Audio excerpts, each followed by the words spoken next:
now, and we'll at least get some. And just click, got it. Okay, so when we talk about the shoulder, a lot of people say, okay, this is my shoulder. This is actually your upper trap muscle. And there's a couple of the muscles around there, like the levator scapula muscle. But when we talk about the shoulder, as like students of kinesiology and anatomy, what we really mean are the supraspinatus, the infraspinatus, the teres minor, and the subscapularis. Those are the sits muscles: S supraspinatus, I infraspinatus, T teres minor, S subscapularis, SITS, sits muscles. These here are the sits muscles. So you have the, oh, I have to go up like that and then over. So this is the back surface of the body, right? This is the spine. Here's the rib cage on the back. You can see the ribs in the front. Here's the rib cage on the back. Here's the scapulae. They're not showing the inferior angle of the scapula. That's obscured by the latissimus dorsi muscle. But here's the shoulder blade. The bone of the shoulder blade comes up like this. See where the border of this red muscle is? That's actually where that's where the scapula ends. So this is the top border of the scapula. This is the medial border, the inferior angle, and the lateral border of the scapula. Cutting just below the superior border of the scapula is what's called the scapular spine. The scapular spine.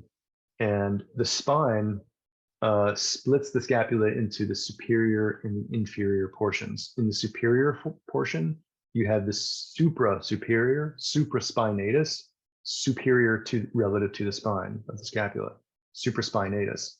In the lower portion, the inferior portion, you have the infraspinatus, inferior to the spine, spinatus, infraspinatus muscle.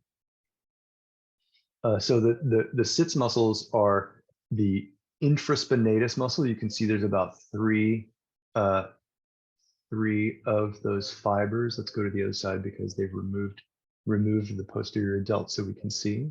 So the infraspinatus comes off of the inferior aspect of the scapula, inferior to the scapular spine, infraspinatus, and attaches to the lateral aspect of the humerus. It attaches to the humerus. The supraspinatus attaches also to the humerus.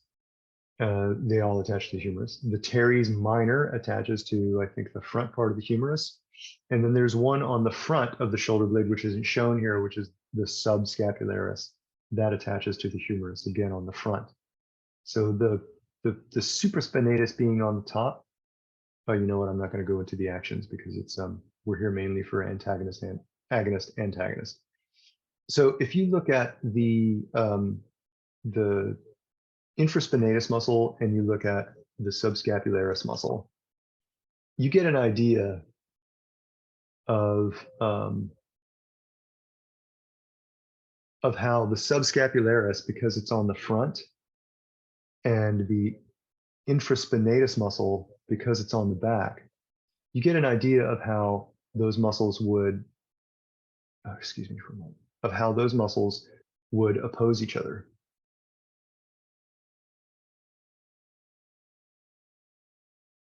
So the infraspinatus being on the back, you can see that that would pull the arm bone externally. It rotates the arm bone externally. And the supraspinatus being on the front rotates the arm bone internally. So look at the, I'm sorry, subscapularis, not supraspinatus. So infraspinatus rotates it externally. Subscapularis pulls it internally. See how the subscap attaches to the front aspect of the shoulder, front aspect of the humerus? When these fibers contract or shorten, it's going to rotate the humerus internally. The humerus is rotating internally with this one. With the infraspinatus, since it attaches to the back of the humerus, like the opposite side, it rotates the humerus externally. Muscles that do some kind of upward movement of the humerus include the supraspinatus, which does flexion up to about 50 degrees. And then the remainder of the flexion upward is taken over by the upper trapezius. So flexion or abduction of the shoulder are accomplished by the supraspinatus and also the upper trapezius muscle. and then depression of the shoulder blade, lowering of the shoulder arm, let me get this right, are performed by the latissimus dorsi and one other muscle. Let's see, which muscle functions in shoulder extension? That's the teres major. No, yeah, extension, a little bit of extension of the shoulder, posterior deltoid, latissimus dorsi, teres major. Okay, so I consider the lat to be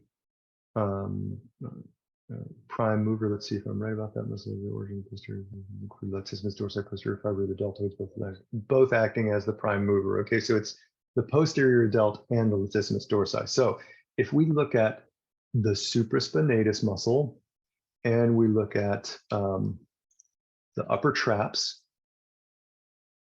you can see how the supraspinatus and the upper trap, here's the upper trap, and the supraspinatus is right here above the spine, superior to the spine and scapula, underneath, buried by the upper trap. You can see how these fibers would pull the shoulder blade up and would also pull the arm bone up. The upper trap doesn't pull the humerus up. It doesn't do this. The upper trap doesn't do this because it doesn't attach to the humerus. It attaches to the lateral aspect of the scapula. So it does this, does that. But to about here, it's all supraspinatus. And then the rest of it, the upper trap comes into play. It's mostly the upper trap from there on because the scapula has to move upward. You don't have to worry about that. But you can see the fibers of the upper trap and you can see the fibers of the supraspinatus would be moving the shoulder blade and the arm upward. And if you look at the fibers of the posterior deltoid and the latissimus dorsi, you imagine those being on stretch. You can imagine those moving the arm downward. Actually, this looks like the lateral deltoid. Am I right about that? Is this the lateral or the posterior deltoid? It's not telling me right away. This is the posterior deltoid for sure here. That's for sure the posterior deltoid. And this is the latissimus dorsi, so we're going to use this one for the lat. Oh, and you can see the upper trap right there. So the upper trap, just get over there.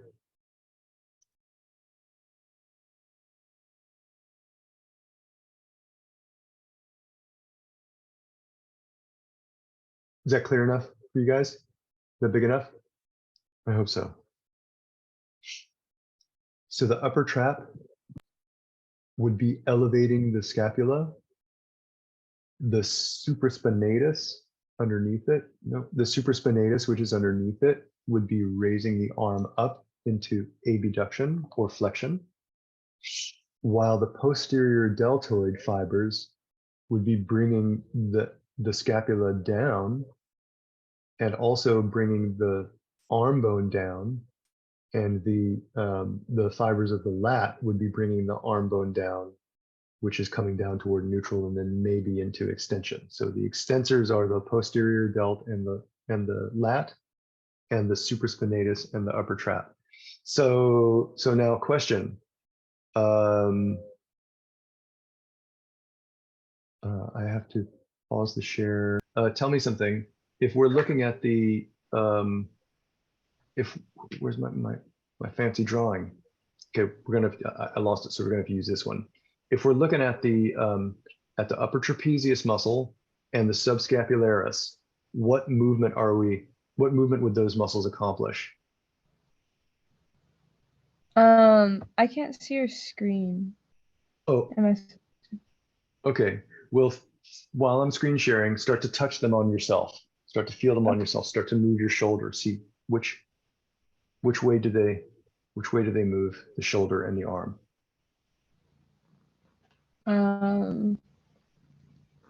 Up or down? Would it be up?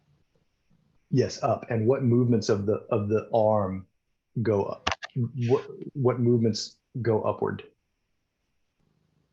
There's two. Elevation. Elevation is the shoulder blade. I'm asking about the humerus, the arm. The arm connects to the shoulder. Extension. extension is down and then behind neutral. This is extension, right? So this here is neutral, right? This is neutral. This is flexion. All right. This is flexion.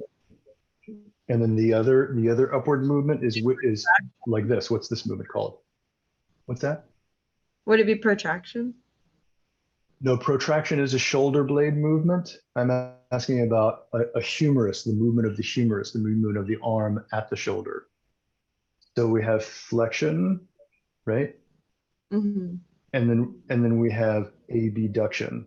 So those two movements are accomplished by the supraspinatus and the upper trap. Flexion, it's the anterior delt more than the supraspinatus and upper trap, but they're definitely active. Abduction, it's the supraspinatus and upper trap for sure. Okay. And then can you see how those muscles being on top of the scapular spine would be opposed by the muscles below the scapular spine? Yeah, because they're okay. Initial movement. So if your arm is up, if you're raising your arm and you put your arm down, you're coming back, you're coming from flexion back into neutral toward extension, right? This is an extension movement, a movement toward extension. This is a movement toward flexion. If you're coming toward extension, which muscles are active in the shoulder?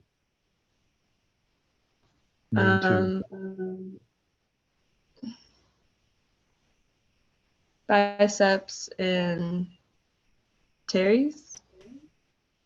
So downward, the muscles in the posterior aspect of the shoulder are contracting. So put your hand back here. Put your hand under your arm in the back of your shoulder like this, like that. All right, now move your hand through extension. Which muscles do you feel contracting? Do you feel the biceps contracting? No, the subscap. You feel the, I'm so sorry, it's not the subscap either. It's actually the posterior deltoid. Yeah, and then the latissimus dorsi, So posterior deltoid and latissimus dorsi oppose the supraspinatus and the upper trap, right? And the anterior deltoid in flexion and extension opposes the posterior delt. The posterior delt opposes the anterior delt in extension. So there's quite a few things here that we have to go through and have to learn.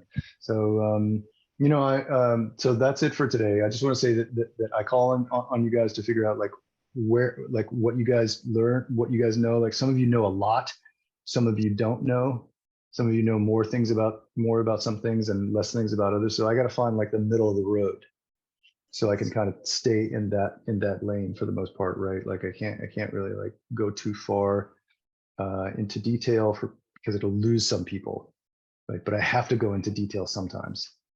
All right, so next class is tomorrow. We'll be starting on time. I'll be moving through the planes and the joint movements, concentric and eccentric, agonist and antagonist pairs in 20 minutes. That's not a lot of time. The whole class will be recorded tomorrow, so the first complete recording will actually be on YouTube tomorrow night or by Monday. Please communicate with me through text message if you have any like criticism or anything that didn't work for you in the class. Like if I'm hard to see, hard to hear, if there's something that made it difficult for you in the experience, let me know, okay? Don't communicate to varsity first, because then I get like 3 phone calls in a week that I have to return, and sometimes they have miscommunications when they get things from students. Like one time they took the class off the schedule so nobody could access it, and then they had to put it back on, and it took me a long time. It took me many phone calls to get that to happen, and that isn't time that I would like to spare right now. So just send me a message through the chat, send me a message by text, letting me know if you don't get access to the MBLEx drive, which you should through your email. Check your email for that. Or if there's any problem in the class, any questions or anything, okay? So see you guys tomorrow at 11.